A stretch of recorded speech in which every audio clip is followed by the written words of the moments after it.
Hello, fellow humans. Today we are going to talk about numbers. Lots of numbers. Let's see who is winning and who is losing at this game we call capitalism. At the end, we will also try to make sense of all these numbers. Let's go. Europe is the least unequal world region, with the 10% earners making 36% of national income. And yet, inequality has increased in Western Europe in the last 2 decades, but at a much slower pace than in the United States, for example, where the top 10% earn 45% of total income. Romania and Bulgaria remain the most unequal countries in Eastern Europe, with the top 10% of their citizens earning over 40% of national income. Pre-tax inequality in the United States remains far higher than other advanced economies, reaching a post-World War II peak in 2023, where the richest 10% of the population earns 47% of national income, compared to 34% in 1980. In Canada, inequality is slightly higher than in Australia, with the top 10% earning 36% of national income. Inequality is now slightly lower than it was at its 2008 high, 38% for the top 10%, but far higher than during the 1970s and even into the mid-1980s. India today is more unequal than India under British colonial rule. Inequality skyrocketed since the early 2000s. The share of income held by the top 10% has risen from 40% in 2000 to 58% in 2023, driven primarily by the top 1%, whose share grew from 15% to 23%, while the middle 40% saw a decline from 39% to 27%. The Middle East remains highly unequal, and new data suggests this trend persists. In 2023, the top 1% of income earners made 23.7% of the total income.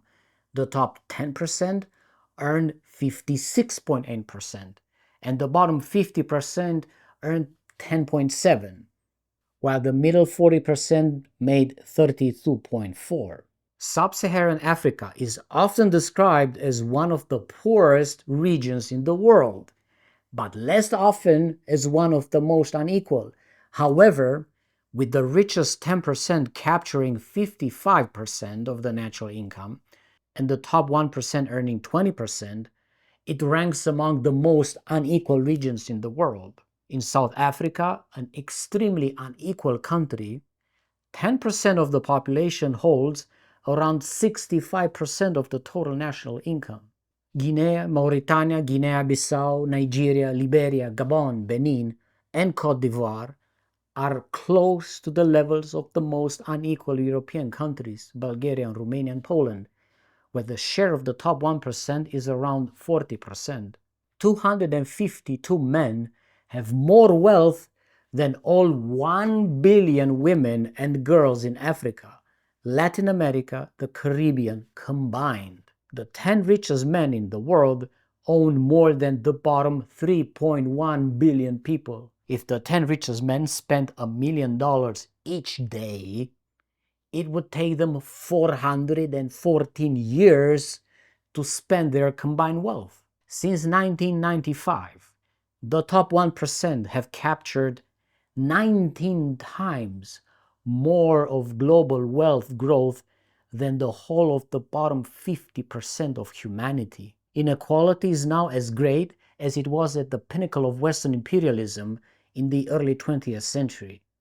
The Gilded Age of the late 19th century has been surpassed.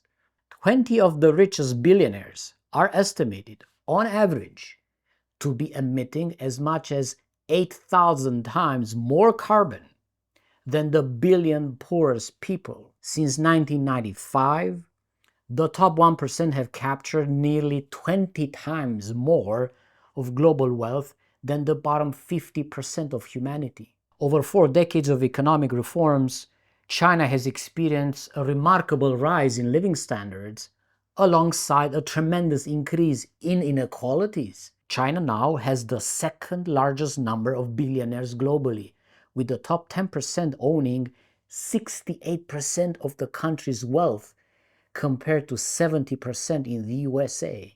In the OECD countries, 44% of individuals belong to a household that has cash less than 3 months of the income poverty line. In the United Kingdom, the threshold for the top 0.1% by income pre-tax has been estimated at about £500,000 per year. There are around 2,500 income taxpayers with pre-tax incomes of over £3.5 million.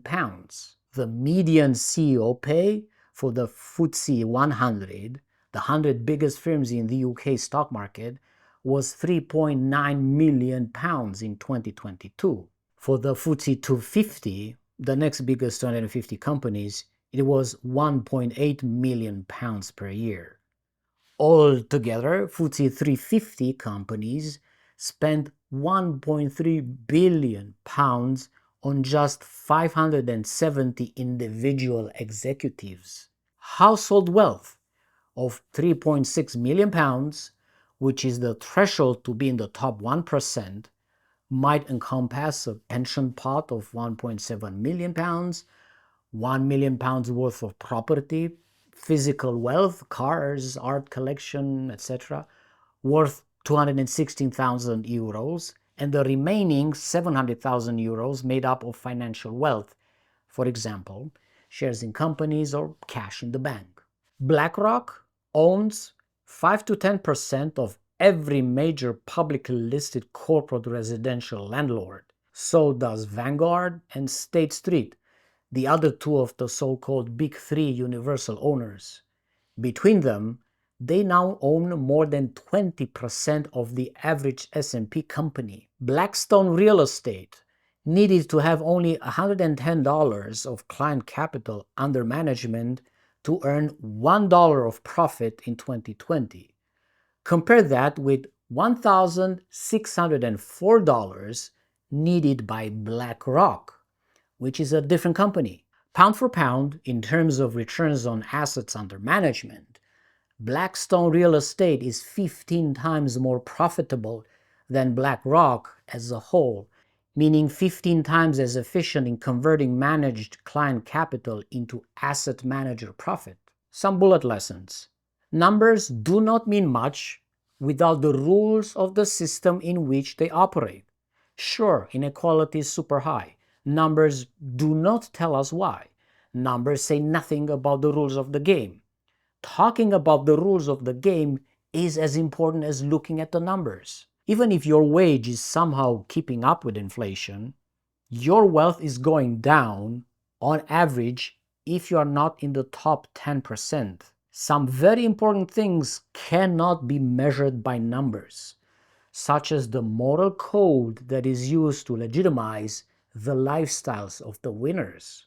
The winners of capitalism are the asset owners and the asset managers. We can think of assets as another word for wealth. They include shares in companies, real estate, land, royalties, intellectual property, luxury objects, and even contracts. The losers of capitalism are those who do not own assets. It's the asset that makes you rich, not your salary. It is impossible to reduce inequalities if we do not change the rules of the game. This includes phasing out the stock market, phasing out the super rich, democratizing the ownership of assets, breaking the link between assets and power, which I call the doctrine of proportionality, democratizing the decisions in asset management, removing the commons, such as land and housing, from the market, and putting maximum limits on personal wealth. We can use the numbers to build a strong case against this oppressive system, but that's not enough. We can only succeed if we work together, support each other, and coordinate our actions. Thank you for watching. We need your help to grow this channel. This is the only way in which we can show the ruling class that their regime is over. Power and prosperity must be distributed back to the people. Subscribe, engage, spread the word so others can learn as well. Please support me if you can on Ko-fi or Patreon to make these videos possible. Okay, talk to you soon. Be well. Increase the peace.